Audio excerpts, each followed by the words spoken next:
ริญสุขศรัทธาสาธุชนญาติโยมท่านพุทธบริษัททั้งหลายวันนี้รายการธรรมประทีปส่องต่างก็ได้มาพบปะกับพ่อแม่พี่น้องศรัทธาสาธุชนญาติโยมแห่งครั้งหนึ่งวันนี้เป็นวันอังคารที่20เดือนมิถุนายนพุทธศักราช2566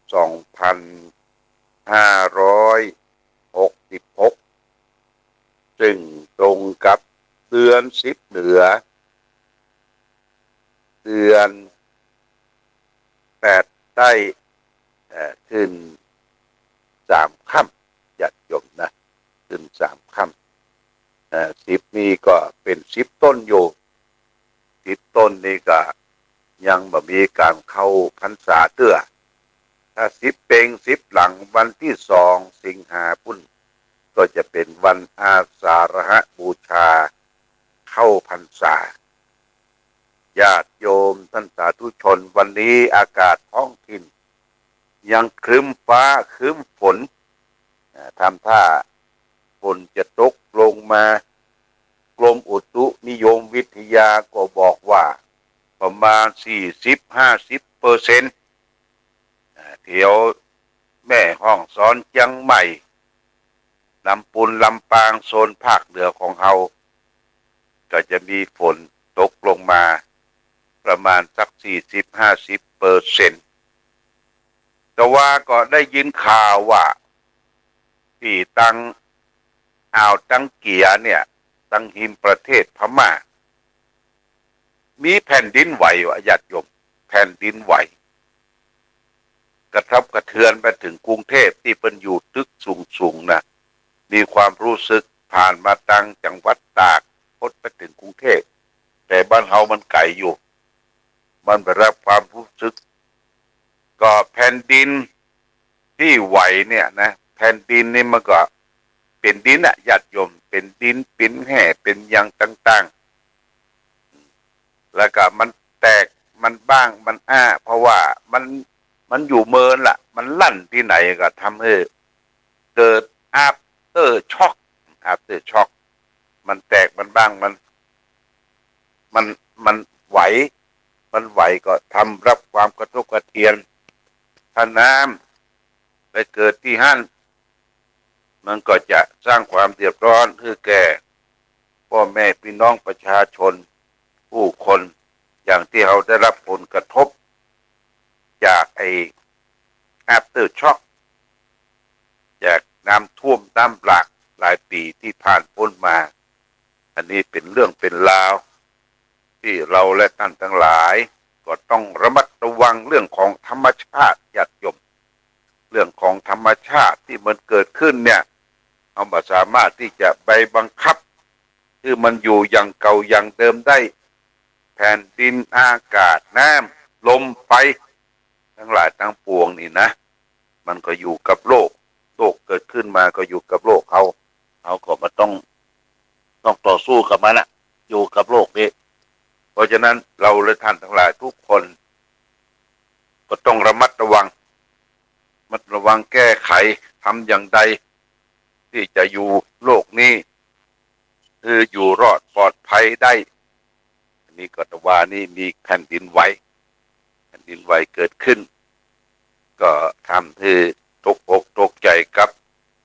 พี่น้องญาติโยมท่านสาธุชนอยู่ในเขตกรุงเทพล้นญาติโยมล้นออกจากตึกสูงๆนะวึดวัด เนาะอันนี้เป็นเรื่องของธรรมชาติฟ้าฝนตกลงมาถ้ามันตกธรรมดานี่ก็เป็นอย่างญาติโยม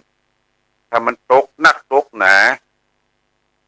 ตกตามป่าตามเขาตามดอยเนี่ยมันจะเกิดความเดือดร้อนคือแก่พ่อแม่พี่น้องประชาชนจะเกิดน้ำท่วมน้ำหลากเกิดขึ้นโดยฉับพลันโดยฉับพลันแต่ว่าน้ำฝนถือว่าเป็นน้ำดีนะญาติโยมน้ำอมฤตตกลงจากฟากฟ้าสุราลัยต ตกที่ไหนก็สร้างความแช่มชื่นเบิกบานแจ่มใสมันอยู่บนฟ้าลูกอยู่ที่เทวดาจะปั่นฟ้าปั่นฝนอย่างเราฟังธรรมอันนี้ส่งปีใหม่ส่งกรานต์นะฝนจะตกกี่ห้าตกเมืองมนุษย์กี่ห้าตกป่าหิมพานต์กี่ห้าอยู่ในธรรมบทธรรมนั่นก็คือธรรมอันนี้ส่งปีใหม่ส่งกรานต์ญาติโยมนะเพราะฉะนั้นฟ้าฝนตกลงมาตอนนี้เขาก็ต้องเตรียมญาติโยมถ้าเป็นเจ้าไร่เจ้านาก็เตรียมไถดะไถทากน้ำที่ไถนั่นก็ดองน้ำเรียกว่าเอาน้ำไปดองขี้ไถแต่ก่อนนี่เปิ้นไถดะไถดากแล้วดองขี้ไถแล้วเปิ้นก็จะก้าวนาเป็นห้องเมื่อน้ำมีที่บ้านที่ไร่ที่นาของเฮาสัตว์มันก็เกิดขึ้นสัตว์ที่เกิดขึ้นกับพวกอีพวกเกียดอีพวกกบแล้วก็ปลาน้อยจะขึ้นมาไข่ละปลาลิ้มปลาสะเด็ดปลาขาวขึ้นมาไข่พอเปิ้นเติกนานี่แต่ก่อนเปิ้นเอาสลิงสวิงนะไปเสาะป่าเติกนามันบ้วนที่ไหนก็ล่นต้มล่มไปเติกตัวปัจจุบันนี้คนก็ไปเสาะไปซ่อนเอาอีหวกกบอีหวกเขียดยังบ่ทันได้เป็นตัวแล้วเพิ่นมาบ่ละนี่ก็เป็นวิถีชีวิตของคนเฮาคนบ้านคนเมืองที่อยู่กับป่ากับเขาอยู่กับธรรมชาติและพี่น้องบัดไปตั้งตรงตั้งนาตั้งหาปูหาปลาก็ปื้อปืนเข้าป่าแหละป่ามีอย่างป่ามีสะปะนอนางหางไม้ผักไม้ไส้เครือเห็ดหอนอย่างพี่น้องบ้านห้วยน้ำจางป่าไม้ที่ต่อเขตระหว่างเมืองป้าวกับแม่แตงเปิดโทรศัพท์ตุลุงธนาคารเปิดแล้วเลยอย่างธนาคารอย่างธนาคารป่าแต่ว่าทรัพย์สินเงินทองอย่างอยู่ในป่าญาติโยมเอาอยู่กับป่าก็อาศัยกินกับป่าเพิ่นจะเสาะของป่ามาขายผักไม้ใส่เครือหน่อนางหางไม้แต่ว่าของป่าอย่ามาปลูกที่บ้านก็ได้เนี่ยส่วนมากก่อนเป็นของป่าหมดนะผักไม้ใส่เครือเป็นขิงข่าตะไคร้เนี่ยคือปลูกญาติโยมปลูกต้อนรับน้ำฝนมันมันเป็นกอเป็นอย่างขึ้นมาอย่างจะขายอย่างค่าเนี่ยเอาบ่ต้องไปซื้อไปขายไปขอคนนั้นคนนี้ล่ะญาติโยมปลูกที่บ้านเฮาที่มันว่างหิมหัวหิมเฮาหิมกำแพงจะได้ปลูกไปฝังไว้พักแป๊บนี่ก็ปลูกละญาติโยมนะแป๊บพักฝังพักแคบอย่างที่มันออกขึ้นธรรมชาติจะไปฟันมันเป็นป่าเป็นคลุ่มเอายอดเอาหยังเอาพักมากินบริโภคเป็นการกินอาหารตามธรรมชาติตามฤดูกาลญาติโยมนะตามฤดูกาลประเด็นนี้ก็อย่างนอนางหางไม้เฮ็ดทอบญาติโยมเฮ็ดทอบเฮ็ดเพราะมันเกิดขึ้นจากต่างประเทศประเทศลาวประเทศอย่างนำเข้า3 ลิตร100ญาติโยมข่าวก่อนตมาได้ไปหลายปีละไปเอวประเทศเวียดนามผ่านมาตั้งลาเฮ็ดทอบกันบะเล่นซื้อมาเอามาแกงไม่อย่างมันมาเหมือนบ้านเฮามันมาเหมือนมีกลิ่นมีอย่างแบบเหมือนบ้านเฮานี่เป็นเฮ็ดทอบท้องถิ่นนี่นะมันขาวในขาวแล้วก็เปลือกมันกรอบเปราะมีรสอร่อยกรรมวิธีจะกินเฮ็ดทอบนี่เอามาต้มมาแกงหลายอย่างต้มเค็มใส่ยอดมะเม่าตำน้ำพริกข่ากับหรือน้ำพริกดำกับนี่ก็จะได้อยู่หรือเอามาซอยคั่วเฮ็ดทอบ ล้วยเห็ดถอบใส่หมูใส่ยังก็ใส่ไปหรือจะเอามายำญาติโยมยำเห็ดถอบนี่ต้องซอยก่อนยำเห็ดถอบอันนี้กรรมวิธีเห็ดถอบหรือมันออกนักญาติโยมมันออกนักบางท่านบางคนก็เก็บเอามาต้มก็นึ่งเสร็จแล้วก็เอาใส่ถุงแพ็คใส่ตู้ช่องฟิตกินได้เป็นปีนะญาติโยมกินได้เป็นปีกูเตี้ยลงไปที่สันปัตตองมันมีก่อนเปิ้นมีโรงงานขายเห็ดถอบเปิ้นทำเป็นกรรมวิธีเก็บใส่แพ็คไว้ใส่กระป๋องใส่กระป๋องอาตมาได้เดินทางไปจังหวัดสาบครั้งหนึ่งที่ประเทศอเมริกาเมืองยูทาห์ก็เปิ้นมีตลาดพี่น้องคนลาวเนาะพี่น้องคนลาวมีสปะญาติโยมเห็ดถอบกระป๋องก็มีเป็นหวายใส่กระป๋องก็มีเนี่ยเขาก็ไปซื้อของที่เขาชอบเคยกินอย่างหางหวายในกระป๋องเนี่ยซื้อมาเซ็ตเปิ้นแกะละใส่กระป๋องเท่ากับยาวกระป๋องเนี่ยนะเอาก็มาแกะมาต้มเหมือนกัน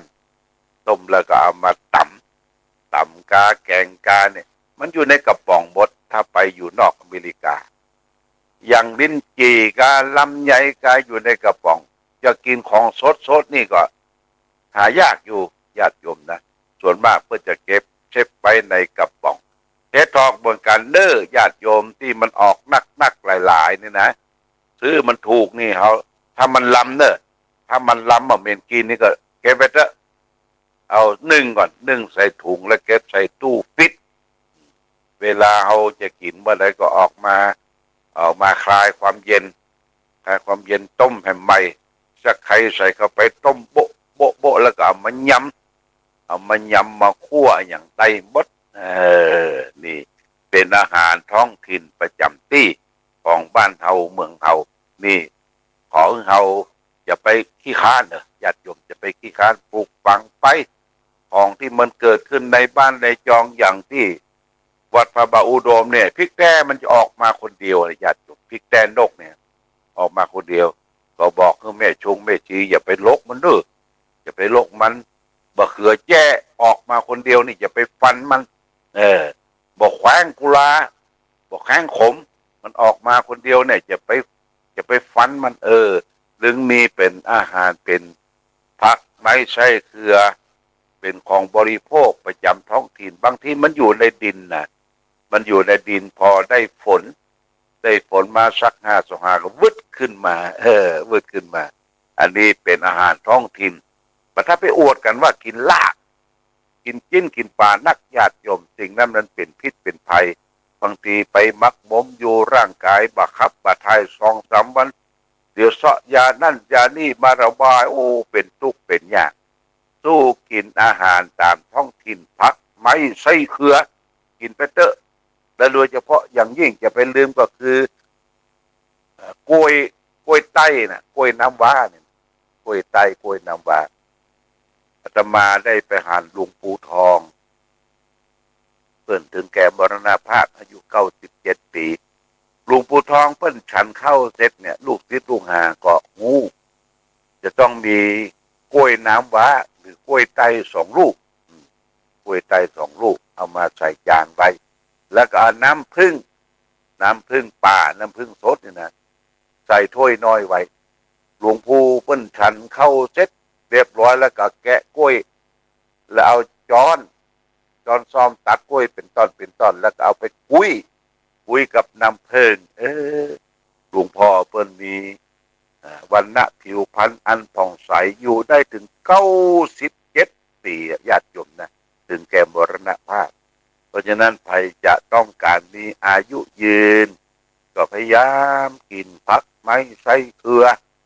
กินของเกิดขึ้นตามธรรมชาติ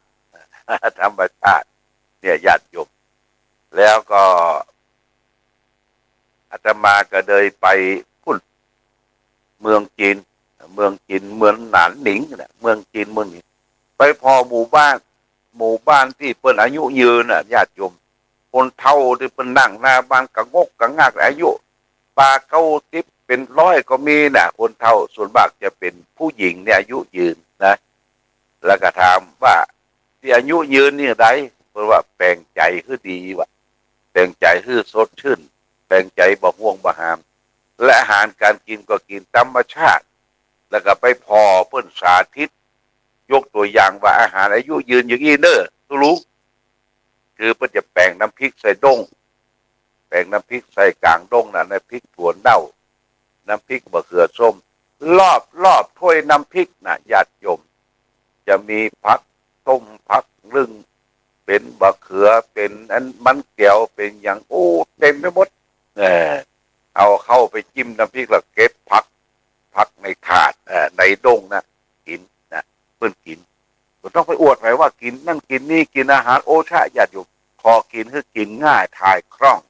ถือว่าเป็นการกินที่ดีนะกินง่ายทายคล่องนี่เป็นสิ่งที่ได้มามาจาว่าคนตกคนซึ้งขึ้นมาแล้วก็ทำให้เกิดความแช่มชื่นเบิกบานแจ่มใสวันนี้มาพบญาติโยมเอาสาระธรรมคลังธรรมมาฝากให้แก่ศรัทธาญาติโยมสักเรื่องหนึ่งเพื่อเป็นข้อคิดสะกิดเตือนใจน้อมนำไปประพฤติปฏิบัติในชีวิตประจำวันของเขาวันนี้เอาเรื่องเทวตาทิสกถาเทวตาทิสกถาว่าด้วยการทำบุญอุทิศให้แก่เทวดา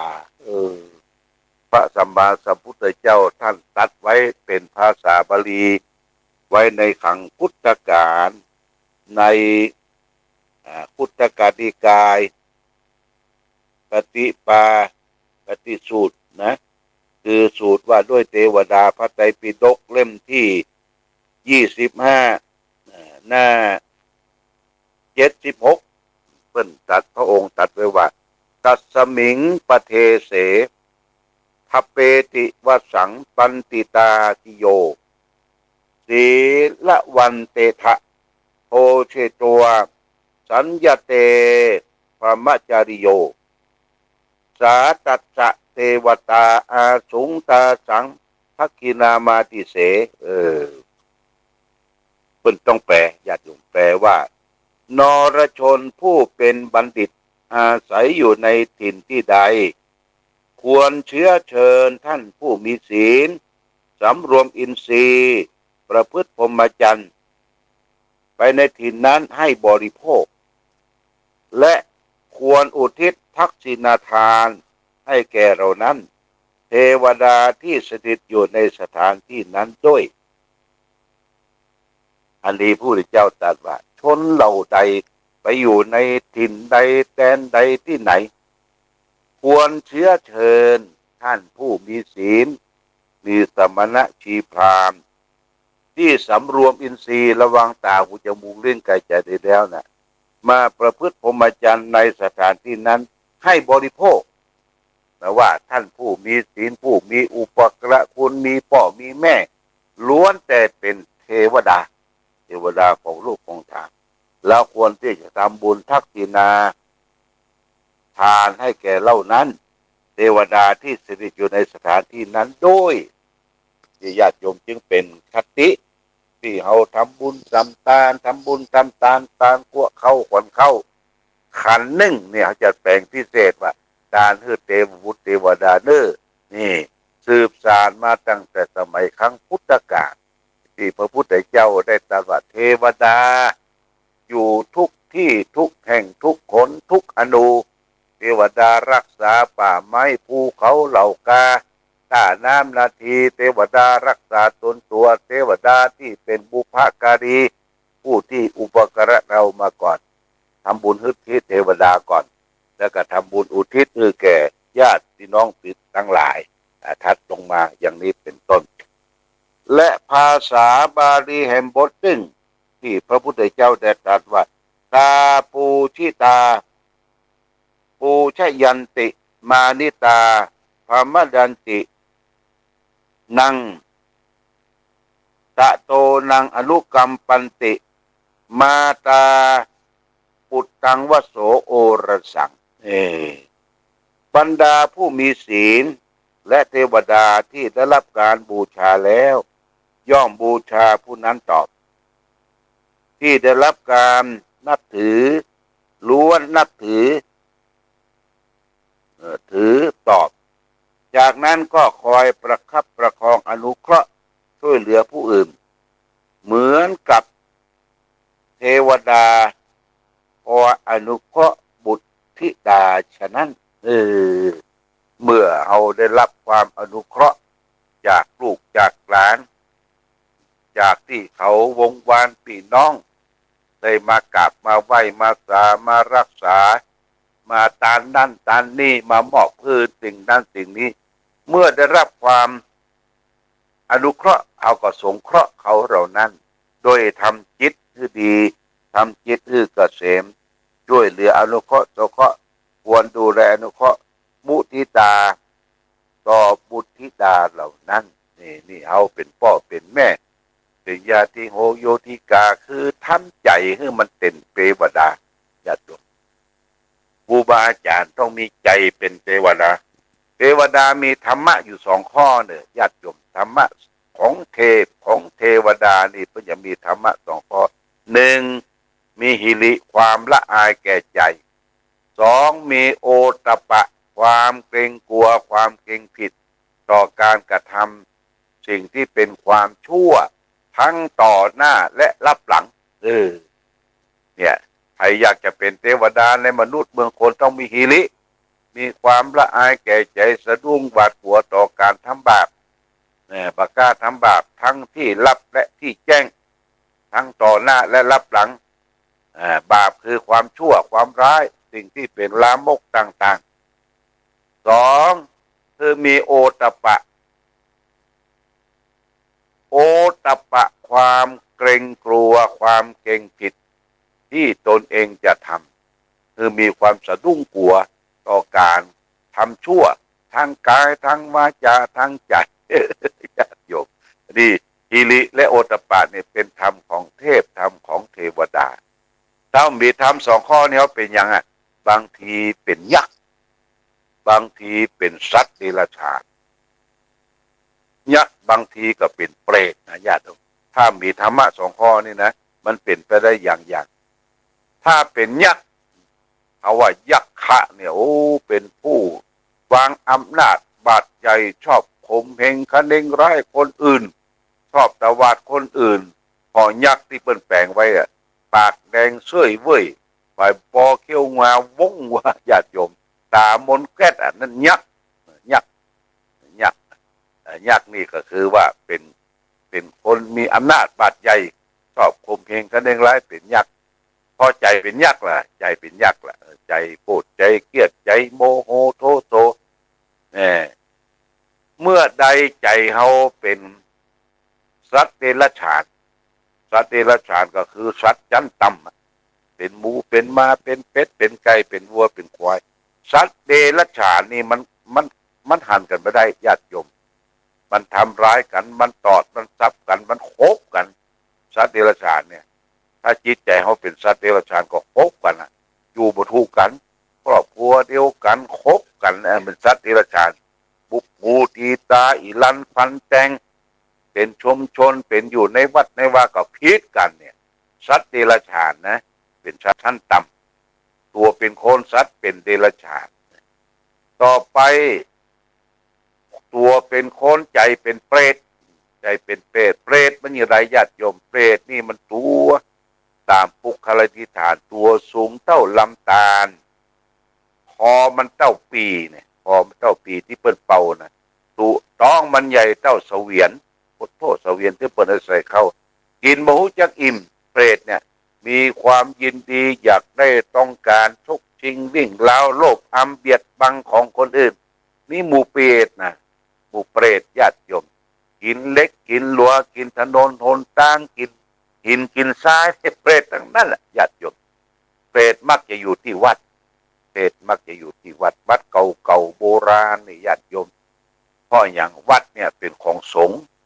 ถ้าไปกินของวัดของว่าไม่ได้รุนแรงบงปันจากสังฆพระสงฆ์หรือไม่ขอ ไม่ได้อย่างเนี่ยตายไปก็ไปเฝ้าวัดเฝ้าวาเป็นคุกขับขาดทีถ้วยทีจ้องทีถ้วยทีจ้องเนี่ยเปรตอยู่ที่วัดเก่าๆนี่ตัวเป็นคนใจเป็นเปรตใจชอบโลภอำเบียดบังของคนอื่นกินบ่ฮู้จักอิ่มจักเต็มอันนี้เป็นมนุษย์เปรตเรียกว่ามนุษย์สเปโตนะมนุษย์เปรตมนุษย์สเปโตและแห่งประเภทหนึ่งตัวเป็นคนใจเป็นยักษ์เป็นเมนใจเป็นยักษ์เป็นเมนใจเป็นมนุษย์มนุษย์คือไม่ใช่เป็นมนุษย์นะเป็นมนุษย์มนุษย์นี่เป็นผู้มีจิตใจสูงถ้าเป็นมนุษย์ก็เป็นผู้มีจิตใจต่ำชอบโลภชอบเบียดบังทางกายวาจาใจนี่บักให้บริสุทธิ์มนุษย์เนี่ยญาติโยมนะบักให้บริสุทธิ์เพราะฉะนั้นขอให้ใจเฮาทุกคนเป็นใจเทวดานะเมื่อเขาเป็นเทวดาเมืองคนตายไปเขาก็เป็นเทวดามีหิริมีความละอายแก่ใจมีโอตตัปปะความเกรงกลัวความเกรงพิษไม่กล้ากระทำความชั่วทั้งต่อหน้าและหลัง